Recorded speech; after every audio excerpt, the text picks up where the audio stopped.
আসসালামু আলাইকুম রহমতুল্লাহি ওবরাকাতুহ। প্রিয় দিনী ভাই বোনেরা, কেমন আছেন সবাই? আশা করছি আল্লাহর রহমতে অনেক ভালো আছেন। আজকে আমরা জানব যেভাবে নিজের নফস নিয়ন্ত্রণ করবেন। মানব দেহে সবচেয়ে উল্লেখযোগ্য ও গুরুত্বপূর্ণ একটি জিনিসের নাম হলো নফস, যা দেহ ও রুহের মধ্যে ক্রিয়া সম্পাদনকারী, যা চোখে দেখার বস্তু নয়, অনুভবেই তার অস্তিত্ব, যা মানবদেহে আমিরূপে পরিচিত।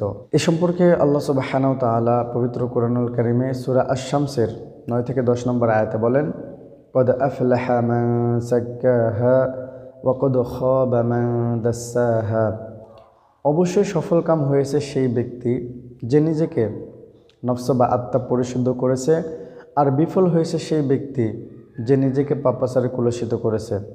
সূরা আশ-শামস 9 এবং 10 নম্বর আয়াত। রাসূলুল্লাহ সাল্লাল্লাহু আলাইহি ওয়াসাল্লাম বলেছেন, যে তার নফসকে চিনল সে তার রবকে চিনল।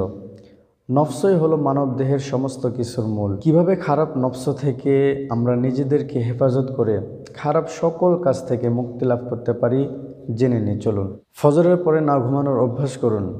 প্রয়োজনে কাইলুলা দুপুরের হালকা ঘুম করা যাবে। দিনে ম্যাক্সিমাম 3 বার খাবার অভ্যাস করুন।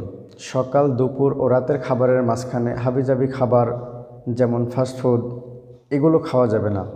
ক্ষুধা লাগলে খেজুর, আপেল এগুলো খাওয়া যায়। প্রতিবেলা খাবার সময় যেটুকু খাবার যথেষ্ট বলে মনে হবে তার থেকে একটু কম খাবেন।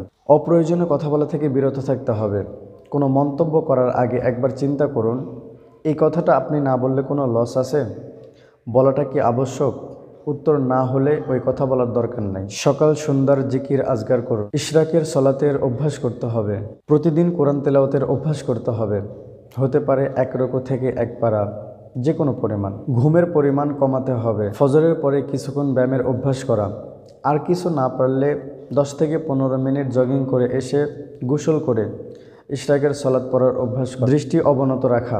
না পারলে ওই সব জায়গা এড়িয়ে চলার সর্বাত্মক চেষ্টা করতে হবে। Facebook, YouTube, TikTok, Twitter, Instagram, social media কম ব্যবহার করা। প্রতিদিন কোরআন হেফজের একটা টার্গেট নেওয়া। এটা প্রতিদিন 1 আয়াতও হতে পারে, কিন্তু টার্গেট পুরো করতে হবে।